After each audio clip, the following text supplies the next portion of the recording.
Salve, salve meus amigos, meus irmãos, Max Freitas, tudo bem? Gente, eu sei que vocês gostam quando eu faço algum vídeo abordando temas, abordando assuntos locais, mas dessa vez não vai ser sobre cidade, não vai ser sobre nenhum político local nem regional. Dessa vez o assunto que eu queria abordar com vocês é um assunto um pouco mais amplo, é um assunto quase que de interesse nacional.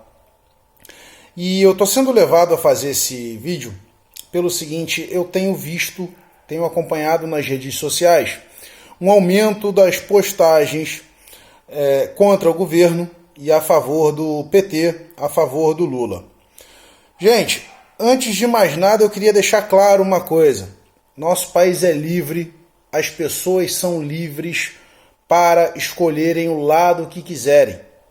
As pessoas têm o direito de optar pelo lado que quiser, pelo lado que bem entender.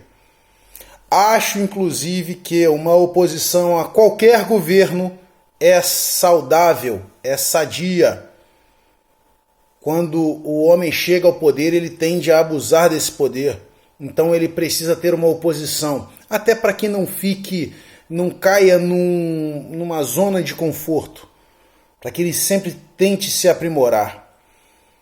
Apesar de a política ter virado essa grande torcida organizada, quase uma torcida de futebol, que apenas torcer é o que tem importado e não o país, apesar de tudo isso, nós temos uma democracia, nós temos um regime, estável.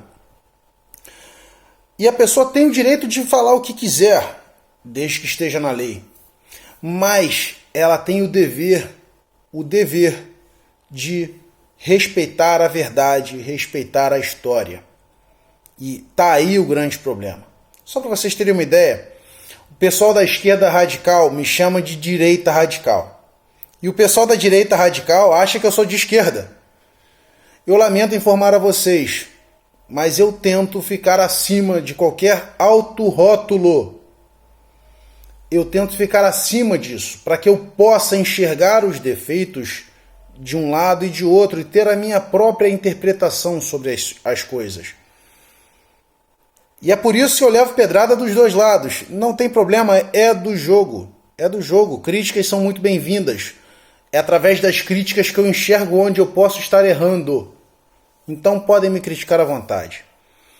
O que eu queria falar hoje, na verdade, não é nem sobre o partido A ou o partido B, sobre Lula ou Bolsonaro. O que eu gostaria de fazer hoje é um pedido. Eu gostaria de pedir a todos vocês que leiam um livro chamado 1984. 1984. Se na sua cidade não tem livraria, porque infelizmente nesse país nem toda cidade tem livraria, nós vemos cidades grandes sem livrarias. Você pode baixar esse livro gratuitamente na internet.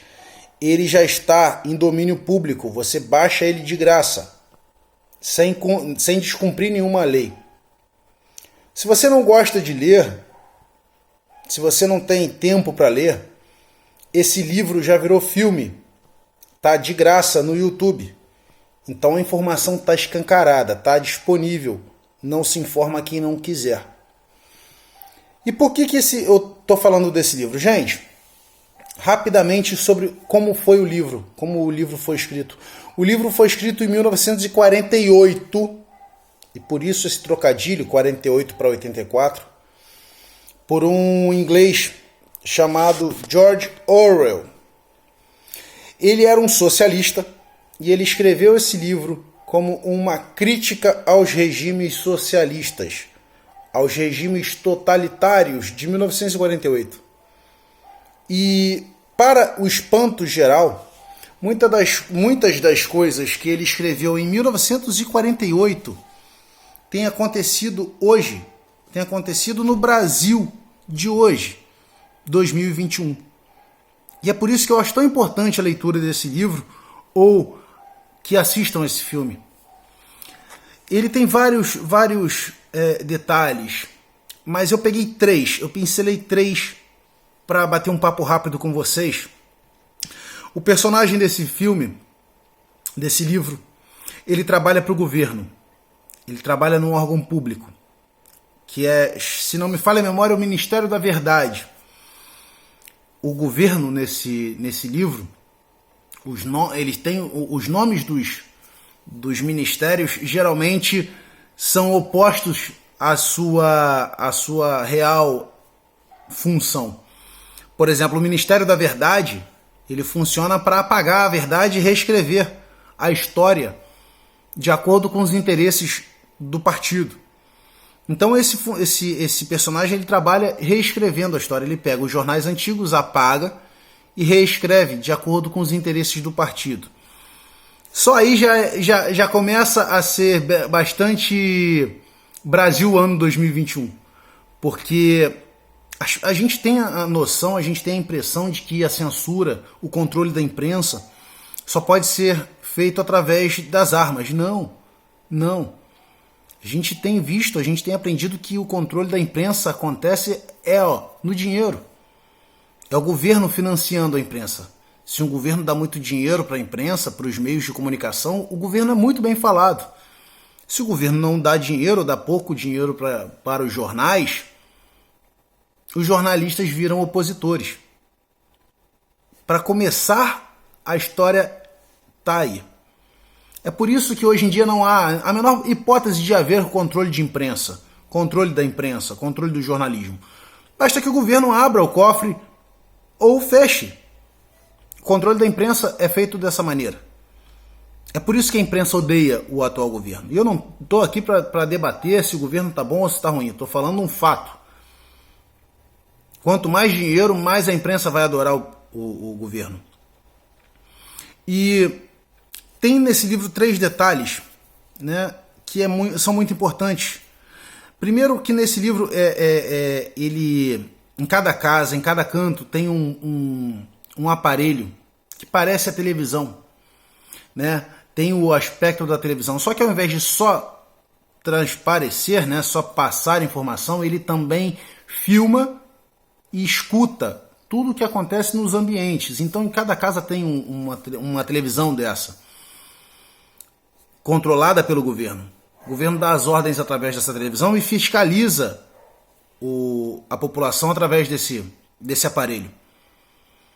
Você não pode escrever nada, você não pode pensar nada. Tudo é fiscalizado por esse aparelho. E o chefe desse partido, o chefe de Estado, né, desse regime totalitário, se chama Big Brother, Grande Irmão. Dizem que foi daí que copiaram o programa de televisão. Não duvido, mas também não tenho como confirmar. Acontece, gente, que dentro desse contexto todo, há a criação por parte do Estado de um inimigo em comum. Bastante parecido com o que nós vivemos no Brasil. Sempre temos um inimigo. Eu me lembro quando eu era criança, quando eu era mais novo, não havia toda essa questão, né, de branco contra negro, homem contra mulher, né? Enfim, depois que o PT chegou ao poder, virou uma bagunça de todos contra todos. Porque é assim que eles vão se manter no poder, dividindo o país, dividindo a nação. Então essa criação de inimigo em comum já era prevista em 1984, no livro 1984. E essa questão esse foi o primeiro ponto. O segundo ponto é a questão da reescritura da história. Reescritura da história. Estão falando que o governo é fascista. Desde o primeiro dia acusam o governo de ser fascista. Olha, gente, primeira coisa, o fascismo controla a imprensa. A imprensa está completamente fora do controle. E eu remeto àquela situação que eu falei no início do vídeo, controle financeiro. O fascismo controlava a imprensa. O fascismo controlava os sindicatos. O fascismo controlava os movimentos sociais. Quem te parece que é o verdadeiro fascismo? Há ainda, não no livro, mas há ainda em algum livro, não me lembro agora de cabeça, né? Acuse o seu inimigo daquilo que você é, né? Tá me parecendo muito isso. Tá me parecendo bastante isso. Mas para coroar as coincidências, ao meu ver, não são apenas essas três. São várias coincidências. Nesse livro, o governo prevê uma mudança no idioma, que eles chamam de novilíngua, uma nova língua. É uma possibilidade, é uma forma de controlar a história e o futuro, de apagar a história, apagar o passado e poder reescrever, dificultar o acesso ao passado. Quando você pega um livro, se você o lê num português arcaico, você não consegue interpretá-lo. No livro isso é previsto. E eu vejo isso bem nítido nessa história de gênero neutro. O gênero neutro em si não foi previsto no livro, mas gênero neutro. Esses dias passou uma partida de futebol que aconteceu lá fora do país, onde um atleta trans estava sendo tratado por elo. Não existe isso. Para a palhaçada. Para a palhaçada, não existe isso. É ela e ele, acabou. Até quando os nossos congressistas vão permitir essa palhaçada? Estão querendo reescrever. É a nova língua. Não tenho a menor dúvida. Não tenho a menor dúvida. O personagem principal do livro, ele começa a perceber as coisas. Ele começa a perceber as coisas e começa a abrir sua mente, a abrir seus olhos. E mesmo assim, quando ele está em grupo, ele não consegue se controlar. Quando o grupo escolhe o inimigo, ele não consegue se controlar e ele passa também a odiar esse inimigo. É exatamente o que acontece no Brasil. É exatamente o que acontece no Brasil. Mas não é só isso, e eu tô para falar isso há muito tempo. Não, olha, gente, eu respeito a todos. Eu respeito a todos. Para mim, rótulo não significa nada. Essa rotulação, essa rotulagem, para mim, não tem essa história, não. Mas para mim, essa manipulação de querer jogar branco contra negro, negro contra branco, pobre contra rico, asfalto contra favela, favela contra asfalto, homossexual contra heterossexual, para mim isso é manipulação. Isso é manipulação. Eles não estão preocupados em propagar o respeito às diferenças, sejam elas de cor, ou financeira, econômica, ou de opção sexual, escolha sexual, chame como vocês quiserem, sejam livres para escolherem. O que eles querem, além de toda essa confusão, gerar essa divisão na sociedade, o que eles querem é única e exclusivamente quebrar essa questão da hierarquia familiar, do pai sendo respeitado. Todas as ações da esquerda são para derrubar a família. Mas não por uma questão religiosa. A religião é apenas mais uma das forças que controlam, que mantém uma estrutura social. O que eles querem é tirar a autoridade dos pais, quebrar a questão da família, para que todos sejam obedientes ao Estado. Eles não querem ninguém livre. Eles querem obedientes ao Estado e ao partido. E aí você pode escolher estar perto dos seus pais ou estar perto de um partido político. Ser manipulado por um partido político. Você tem todo o direito de escolher isso. Mas você vai sofrer as consequências. É por isso que hoje tentam ao máximo jogar a esposa contra o marido. E eu não estou falando isso com uma visão religiosa. Não estou falando isso. Não acho que a esposa deve ser submissa ao marido. Mas eu acho que o cuidar cuidar do outro não é vergonha. Colocaram na sociedade como se o simples fato de uma esposa fazer a janta é uma coisa vergonhosa. É uma coisa humilhante. Querem de qualquer maneira que as pessoas se dividam, que as pessoas sejam desunidas, que não haja nenhuma outra autoridade sobre a pessoa, seja pai, mãe, pastor, padre, religioso ou não, todos sejam obedientes única e exclusivamente ao Estado. E não se enganem, a sordidez desse pessoal é tão nojenta que tentam ao máximo substituir a reprodução humana, os filhos, por gatinhos, cachorrinhos, mãe de pet, porque assim ela não vai precisar. A mãe de pet não precisa se preocupar com a educação do filho, ela ganha mais tempo para fazer militância. A mãe de pet não precisa cuidar dos pais. A mãe de pet pode morar num apartamento de 30 metros quadrados com 7, 8 gatos lá dentro. É óbvio que a questão dos animais é importante, eu considero muito importante, principalmente a questão dos animais abandonados.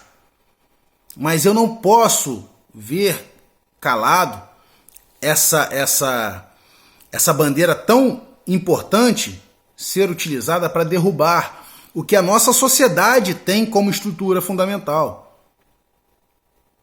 A nossa sociedade é assim. Tem defeitos? Tem. Precisa ser mudado em alguns aspectos? Claro.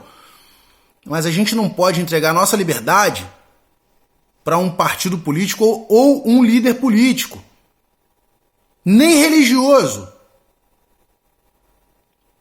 Mulheres, se seu marido te bate ou te agrediu e o seu pastor disse para você não ir à polícia, troque de pastor, troque de marido e vá à polícia. Mas não é porque um é canalha que todos são. Não é porque um é um traste que todos são. É por isso que eles querem instigar as crianças a não ter identidade sexual. Eles não querem que ninguém seja menino ou menina, homem ou mulher. Não querem. Querem uma coisa só, um ser humano uniforme, unificado, para que perca a própria identidade. Se você quer ser o que você quiser, seja, mas seja pela sua natureza. Seja porque você quer ou você nasceu assim, não importa. Seja por isso. Não porque alguém te instigou a ser. Não porque alguém quer que você seja assim, para que você não tenha uma família para se preocupar, para conviver, para trocar ideias, para que haja o debate. Porque dessa forma você só vai ter uma pessoa te dizendo o que você deve fazer ou não. E geralmente essa pessoa é o líder político. Essa é a situação que nós estamos hoje. Essa é a situação que a esquerda está querendo impor ao seu filho. Essa semana eu peguei o meu filho, eu tenho um filho de 5 anos, vai fazer 6 anos no mês que vem. Ele gosta muito de assistir desenhos animados e eu vi uma propaganda da Faber-Castell. Propaganda de lápis de cor. Que mal pode ter? E até mesmo na propaganda, no intervalo de um desenho infantil para uma criança de 5 anos, já estava havendo a militância na questão sexual. Eu não vou deixar de amar meu filho se no futuro ele decidir ou se conhecer A ou B. Só que isso tem que partir dele. Não tem que partir do YouTube, não tem que partir de partido político, não tem que partir de nada. Meu filho ele vai ter a liberdade de escolher o caminho que ele quiser traçar, desde que não intervenha, não interfira na vida de ninguém. Não vou deixar de amá-lo por isso. Mas tem que ser dele. Não tem que ser de ideologia partidária nenhuma. Não tem que ser de líder religioso partidário nenhum. Tem que ser dele, da natureza dele. Uma coisa é você respeitar, outra coisa é você querer induzir criança de 5 anos a seguir caminho A ou caminho B. Para quê? Para que seja uma criança solitária, um adulto solitário, sem convivência com outras pessoas, para que seja facilmente manipulado. Acorde. Se você tem filho, acorde. É isso que estão tentando fazer. Estão tentando formar soldados para que possam manipulá-lo, sem que ele tenha nenhum familiar por perto, para alertá-lo. Que Deus abençoe a todos nós e, como sempre, Brasil.